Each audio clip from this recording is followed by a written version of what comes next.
Okay, so this bike's been with me for quite a while now. It had been pre-ordered by a regular customer, and then when it came to the time of him picking it up, he only wanted one of the other bikes that he'd pre-ordered, and then another of my regular customers said he wanted it, and then he's changed his mind, never even seen it in the flesh, changed his mind and has pre-ordered one of the other bikes from the next container. So this bike is now on the open market.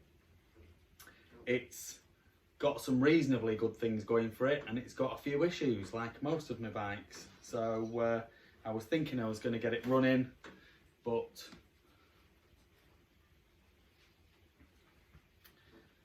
it's got this little piece here, which is the inlet manifold. So without replacing the inlet manifold completely, it's not going to run. So as it stands, it's got compression, it's got a spark, and it goes through the gears. There's no chain on it, so it's difficult to demonstrate that. But then there's, like I say, there's good bits to it, and there's also bad bits. And the worst bit, I think, is the linkage, which is massively corroded. So, thinking I was doing a good thing, I ordered one from America, waited about a month for it to turn up. It's turned up, and this is a 1984 CR500, and the advert said that the one I'd ordered was from a 1984 CR500, and it's quite clearly not. It's completely different. I could tell just by looking at it straight away, so I've not tried to swap it out or anything like that. So what we'll do, I can't get it running or anything, so we'll just go through and have a look at the bits and pieces on the bike in a bit more detail, and then get it up for sale. Okay, so here she is, a bit more close up. The mighty 1984 CR500. Like I said in the first part, the engine turns over with loads of compression, very hard to turn over with my hand. It does spark, as I've been through on some of my other videos. It's difficult to show the engine sparking. The pipe is in generally good condition. There's a couple of little dents, but nothing major. Nothing major at all. Anyone who knows how to blow these out will be able to get those dents out easily enough. The engine will clean up easy enough. These air scoops, they're often missing on the bikes, and it's got both of those, which is a good sign. The tank looks to be in good condition. It's an original paint frame, no one's messed about with it.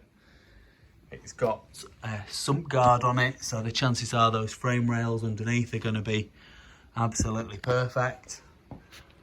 It's got White Brothers rear shock on it. As I mentioned in the first part of the video, the inlet manifold has completely come off, so that's why I can't get the thing started. So it's an easy fix. You can order them, no problem. And it needs a new linkage, which is this piece here, and they're relatively easy to find. I ordered one, but it was advertised incorrectly, and so I've sent that back.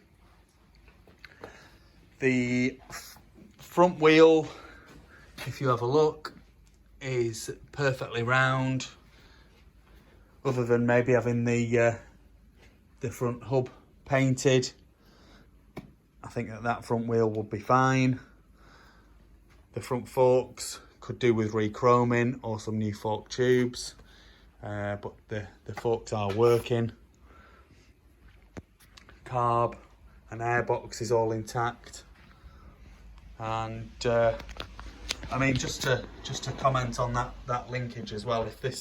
If you're looking at this bike to do a twin shock conversion, you're going to throw that piece of the bike away anyway.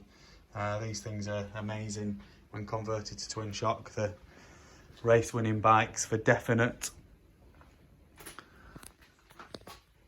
many a twin shock race has been won on a converted CR500. So the rear wheel as well is also perfectly round. The rear hub looks good.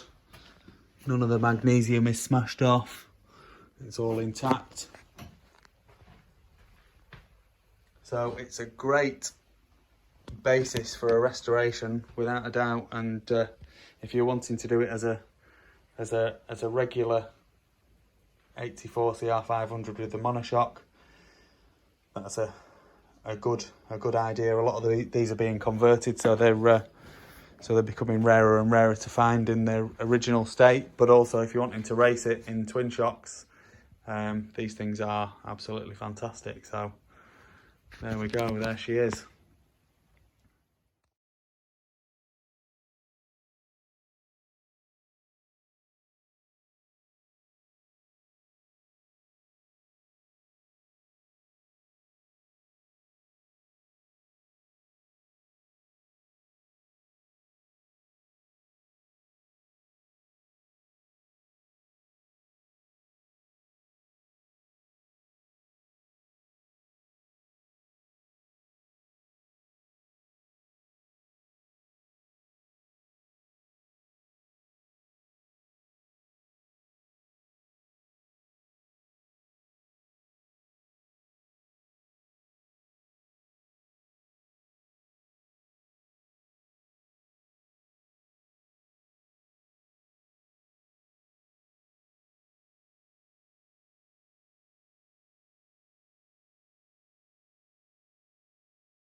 Please like this video and subscribe to my YouTube channel. Just search Phoenix Motos.